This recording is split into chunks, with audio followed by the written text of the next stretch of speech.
If you are listening to me right now, leave a simple dot in the comments so I know you are still here. My name is Richard Hale. I am 94 years old, and I spent most of my life believing numbers would save me. Cholesterol, blood pressure, test results. Then I learned the truth. An 85-year research project, the Harvard Study of Adult Development, followed people for nearly a century. Its clearest finding was this: the quality of your relationships at 50 predicts your health at 80, better than any medical marker. I did not fully understand that until my wife, Eleanor, died. The silence afterward aged me faster than disease. What pulled me back was not medicine, but people, shared meals, phone calls being needed. Connection, not calculation, is what keeps a man alive. That truth arrived late, but it changed everything for me. Loneliness is not a feeling problem, it is a survival problem. If this part hits you, leave a 1 so I know you are still with me. Research shows that chronic social isolation damages the body as much as smoking 15 cigarettes a day. It raises the risk of dementia, heart disease, and stroke, and not slowly, but relentlessly. When a man is alone for too long, his body interprets it as danger. Cortisol stays high. Inflammation never fully shuts off. The immune system weakens, sleep breaks down, and the heart quietly takes the damage. I watched this happen to myself after Eleanor died. I was not sick, but I was fading. My steps slowed. My appetite disappeared. I stopped answering calls.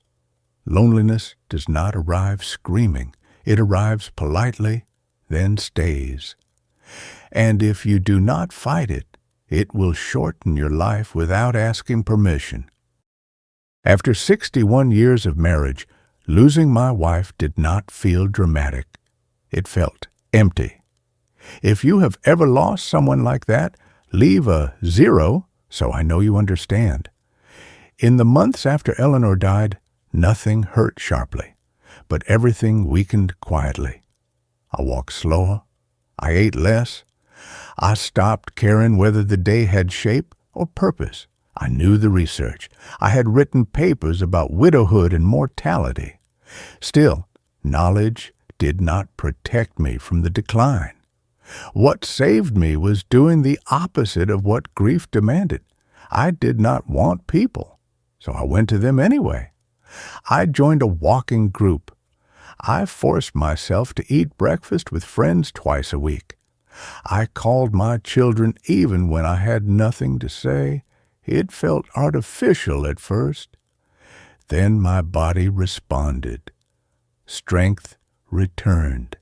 Sleep deepened. The science worked because I finally lived it. What truly changed my trajectory was not comfort, but purpose. If this idea speaks to you, leave a simple in the comments. Purpose is not ambition, and it is not achievement. It is the quiet knowledge that someone or something still needs you. I have studied thousands of older men, and the pattern is always the same. Those who retire and stop contributing decline quickly. Those who wake up with a reason, even a small one, hold on to life with surprising strength. After I stopped consulting, my days felt dangerously empty. So I gave myself work again. I began building furniture badly for my grandchildren. I planned, measured, failed, and tried again. That effort gave my days structure and my mind resistance. Purpose does not extend life by adding years.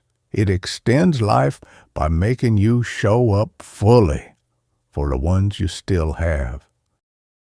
I want to challenge what most people believe about exercise. If this surprises you, leave a 1 below. The longest living people I studied did not train hard. They moved often. In places like Okinawa, no one talked about workouts. They walked to the market, worked in gardens, sat on the floor, stood up, and sat down again dozens of times a day.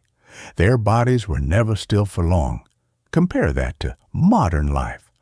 Hours of sitting, followed by one desperate session at the gym. That pattern does not undo the damage. The human body was designed for constant, gentle motion, not bursts of punishment. After Eleanor died, walking became my anchor.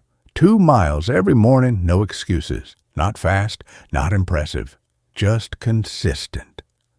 Movement like this keeps joints alive, blood flowing, and the mind steady. Stillness ages you faster than weakness ever will. Muscle is not about appearance. It is about survival. I learned this late, but clearly. Strength, especially something as simple as grip strength, predicts longevity, better than blood pressure ever did. When muscle disappears, independence follows it out the door. Muscle is not passive tissue. It stabilizes blood sugar, dampens inflammation, and becomes a reserve during illness. Without it, recovery slows and fragility takes over. After 70, loss accelerates quietly. 1 year, you open jars easily. The next, you hesitate. I measure my grip strength every week, not out of pride, but warning. When it drops, I act. I lift modest weights. I carry groceries myself. I protect my muscle the way others protect savings, because in old age, muscle is freedom. It decides whether you stand up alone, walk without fear, and live on your own terms for as long as possible. For years, we were taught to fear weight. That was a mistake. If this challenges you, leave a 0, so I know you are paying attention. I have seen thin men with broken metabolisms and heavier men who were remarkably resilient.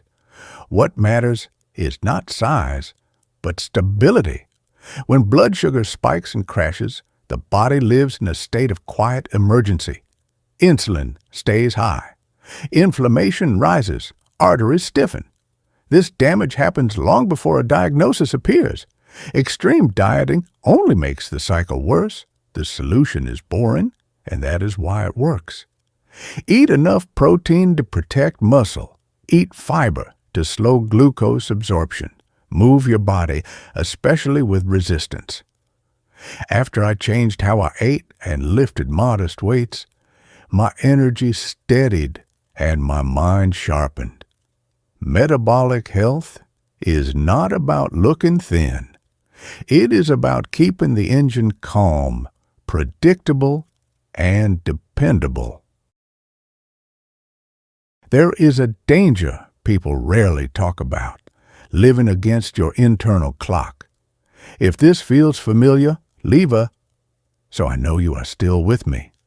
Disrupting your circadian rhythm harms the body in ways comparable to smoking. When sleep, meals, and movement drift late and become irregular, hormones lose their timing. Blood sugar control worsens. Repair processes slow. Cancer and early death become more likely not from one bad night, but from years of disorder. I learned to treat rhythm as biology, not preference. I go to bed at the same time every night.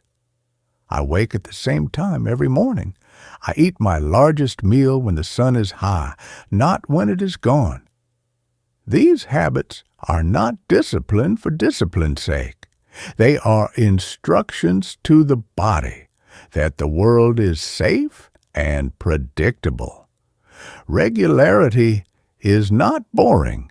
It is protective, and it quietly keeps you alive longer.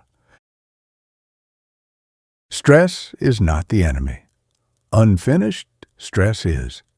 If this idea resonates, leave a 1 so I know you are following. The longest living people I studied did not avoid hardship. Many survived war, loss, and poverty. What set them apart was recovery. Their nervous systems knew how to stand down after danger passed. Modern life keeps us activated without resolution. Cortisol stays high. The body never receives the signal that it is safe. Over time, this erodes the heart, the immune system, and the brain. I had to learn recovery deliberately. Walking was one signal. Slow breathing was another, especially longer exhales. Evening routines mattered more than I expected. The same chair, the same book, the same quiet hour. These were not luxuries, they were survival cues. When stress ends cleanly, the body repairs itself. When it does not, aging accelerates.